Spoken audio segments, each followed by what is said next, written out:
The council chamber is filled from the leadership of the National Assembly, the Secretary to the Government of the Federation, some ministers, heads of agencies, members of the board and management team of the Nigerian Education Loan Fund, led by the board chairman, Mr. Jim Ovia, to students and representatives of some tertiary institutions. They're here for the official launch of the portal of the Nigerian Education Loan Fund. President Bola Tinubu arrives to preside over the event. The chairman of the board makes a few remarks on the initiative. Mr. President, I will also start by making reference to World Bank as well as the United Nations Development Goal, of which education is number 4, and of which Mr. President has recognized that.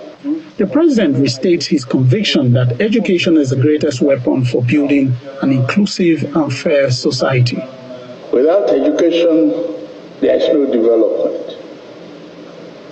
Without education, you cannot even successfully conquer poverty, insecurity, and abuse in the society. He then turns to the managing director. At this stage, we are asked if you have enough funding to disburse to the students who had applied. May I ask that question? Your Excellency, you certainly may. At this stage, we have more than enough funding. When we start to promote this properly, we will probably need more. But right now, we can disburse to every single person who has applied.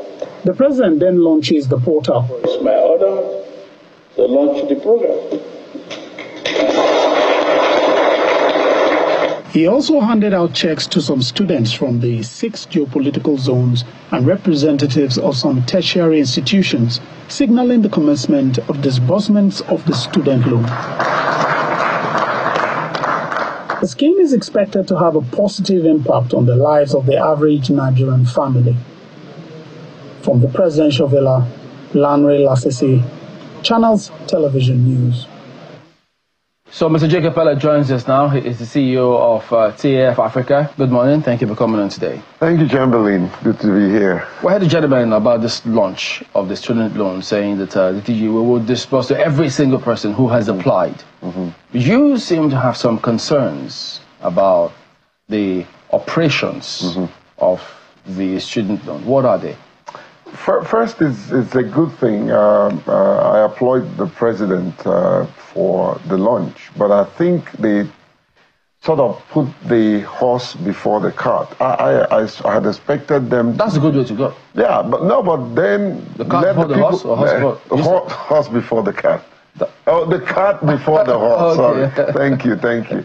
Yeah, but I had expected them to at least create some awareness about the portal in particular that they launched, because that's the only process for application. And that can still happen. Well, it should have happened before the launch. Okay. So, because right now it's open. But my concerns, like you rightly said, is access. Access for persons with disability in particular. By 3 a.m. this morning, I was on the portal, and I wanted to navigate and see how it works. Of course, I'll have limitations because I don't have matriculation numbers and all that. But then, how accessible is it is for the blind? You know, they will not be able to access it because they have not incorporated the plugins, you know, that would either magnify or speak to the words or speak to the volume of information they have on the portal. That is going to be a key problem for the community of persons with disability. And of course, you talked about digital divide. There are many, I can tell you for free that about 80% of the community don't have access to digital platforms like theirs or any. Many of them are not computer literate, you know. So there's going to be a huge problem. However, it can still be solved. I had postulated when this whole thing started that there is a need for them to have a person with disability within the administration so that they can be guided on what to do for the community. Do they have to be within? They can consult, they can get across to them? It doesn't matter how they do it. If they want to do it telepathically, as long as they provide solution for this critical demography of people. The president said yesterday, oh, well, this whole thing is targeted for the most vulnerable. The most vulnerable will not be able to access it. That's a major problem. Like I said, there are solutions, if only they will listen. I watched the CEO, the gentleman, he spoke eloquently, and talked about what they are going to do. Those things were things that they should have done even before the launch. However, I think it was Martin Luther that said that the time is always right to do what is right. We can get it fixed now. If they reach out, it doesn't have to be. It doesn't necessarily have to be. It can be anybody and any other. So, shed some more light on this. So, when you get to this Cylinder portal, this is the one you're accessing. Yes. So, at what point, from logging in and all of those things, what do you expect at different stages? Brilliant and brilliant presentation. If you look at this portal, I am sitting here. I am closer to this portal than yourself. I can't see Jack. So there's a need to have a magnifying plug-in. And if there is, tell us where it is.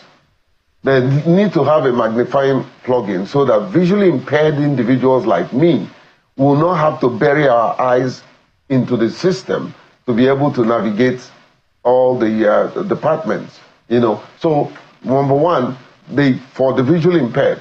What about the blind who won't see anything at all? There's a need for them to have maybe a speaking plugin that can speak and read this and help them navigate through their website, So, these plugins, Chamberlain, are free.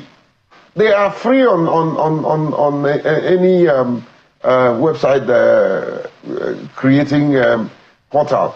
They can, however, we can still afford to buy the ones that are a bit more expensive and technologically advanced, that can guide even with Braille applications or interface. So these are some of the challenges that is going to bedevil this initiative, beautiful initiative, if it is not immediately taken care of. I mean, the issue of awareness is another thing. How many of the community members, not only community members, students in general, how many of them are aware of this? You mean across the country? Across the country, yes. I challenge you. If they think that they have enough numbers, let them show me data. Mr. Epelle, so we're speaking with this is not a chairman now, but I think, I don't know what the title is. Is the executive director of NEOFO? Because I know there's a chairman. There's a chairman who is the former, yes. Yes, so I mean, he was there yesterday at the launch, yes. And I recall the president also asking them a question. I think he was posing it to the executive director, I think that's the title. And he said, do you have enough money? Yes, and he answered they have 35 billion. He said, yes, well, we do not have, we have enough for now. For those who have applied, we can cover them, but we'll be expecting much more for the generality of people we hope will be applying. So it does appear that this is just, first and foremost, to get running, to keep going at first.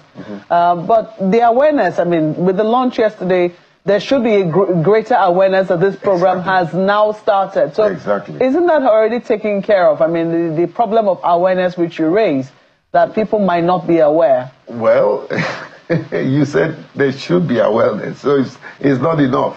The only time people, this whole country knew that something like this was happening was the launch. What happened before the launch? What effort did they make? Well, but it's not too late now, is it? Yeah, but let it be done now. And if we don't talk about it, it may not be done. That's my challenge. They need to have a strategic awareness process or campaign. I'm expecting them probably to take a tour of the universities, create a town hall meeting, engage the people, speak with them, interact with them. I was thinking about, by 4 a.m. this morning, I was thinking about quick, immediate measure. Can we create or even use known offices, 774 local government area? Can we establish check-in centers? You know, yes, we can. Yeah. All the local government areas? Yes, we can. So while you're thinking about that, it would seem that you're also, removing students from any responsibility of being informed about things that concern them. Time was when we used to be forced to, sit at the news at 9 p.m. and watch what was going on. So don't you think that this should create some awareness among students that, look, it's not all social media. You should be able to. I want to believe that this launch should have been captured on social media too. Yeah. But people should also, make an effort to be aware of things happening around them. Exactly. The point is, if I'm a custodian of information, until I release that information, people will not get hold of that information. The custodians in this is NELFON. They need to put out the information out there. And remember that I said they need to probably take this campaign to the universities. So I'm not limiting them in any form.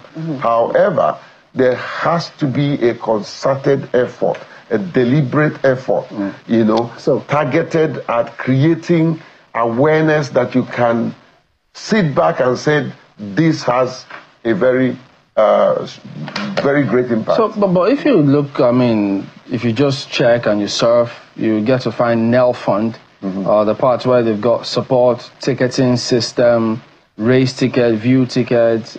There are ways that you can get across to them.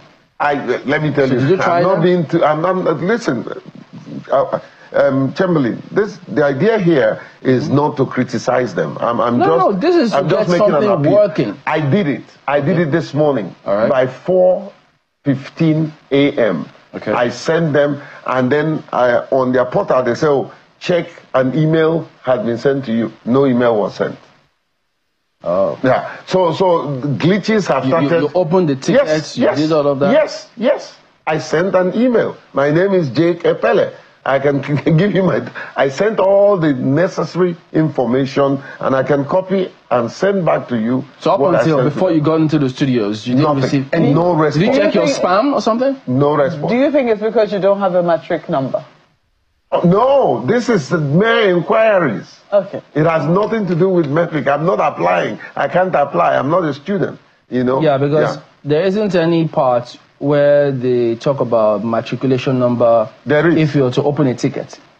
Oh, no. Yes, exactly. If you're to open a ticket. Absolutely. There's nothing like that. Yeah. It's just, and it shouldn't be, because it's just a part of the portal for inquiries. Anybody can make inquiry. You don't have to have I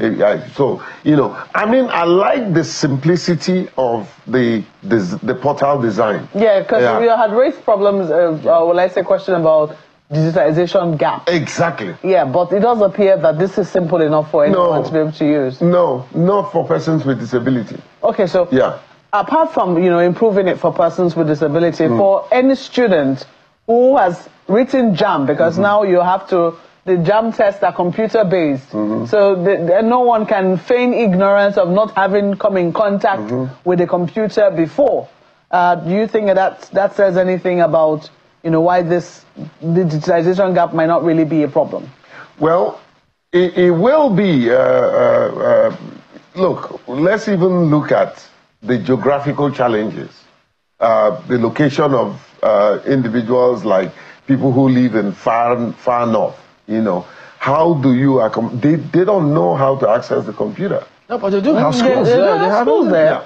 And interestingly, from what we have read so far, they say that, the northern varsities more proactive in the loan scheme. That's according to NELFund. Well, let us give them let them give us the numbers. And I want to know, in disaggregation, how many persons with disability, how many persons with albinism, the blind, the hard in hearing. I need to know that. But let me speak to the issue you raised, Chamberlain. Chamberlain, haven't you seen computer scientists in Nigeria universities that finished computers and got a degree and they don't have a laptop? That's a different. They don't have one, but that doesn't mean they don't know how to use one. They don't know. Some of them don't know how to use the computer. I can tell you that. Computer science students? It is a possibility. So, but I'll struggle to believe that. The one that I can tell you, and I don't want to mention him, my own cousin, finished, doesn't have a laptop. I mean, if not having a laptop is different from not being able to use the laptop. Well, affordability is the problem. You know, even when the laptops are there, they can't afford it. So at least if they take a look at this plugins challenge, fit in the plugins, get Braille system into all of this, have a little bit more awareness, this should cause massive improvements to some of the issues. To a great extent. There are other challenges, you know, challenges of the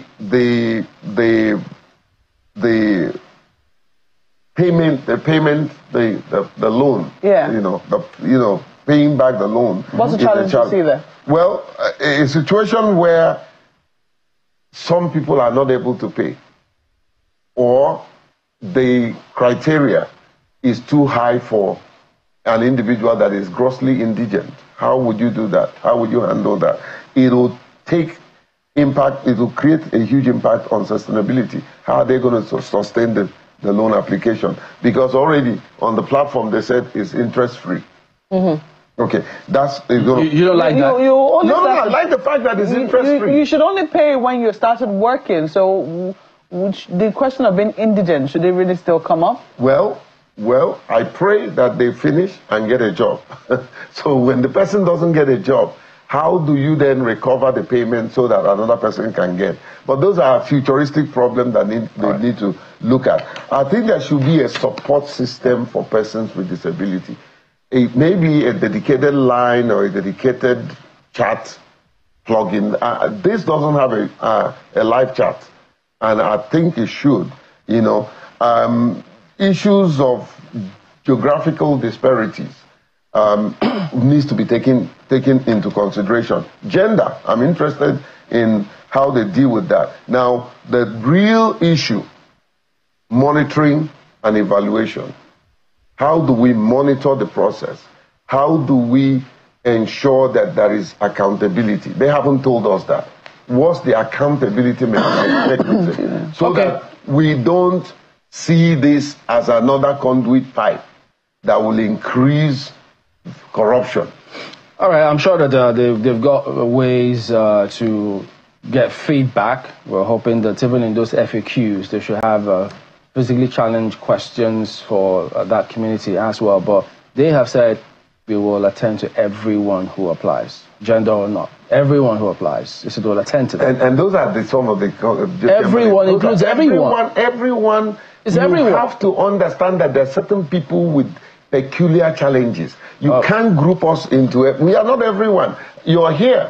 Look at the distance you're looking at the paper. Mark warned me before we came on set that there are certain words you will use, and you will think that you're going to go and sit after delivering your speech. No. Another group will tell you, my friend, you didn't capture us. No. So, Chamberlain, you have always been passionate about persons with disability. Mark, that I will meet 10 times a day and I won't recognize her, and she will always introduce herself. No, you guys are great, you know. Thank you very much, Mr. Jake Epelle, CEO of TAB Africa. So at least they will factor in including business folks. I mean, Business Morning comes up right now. Don't go away.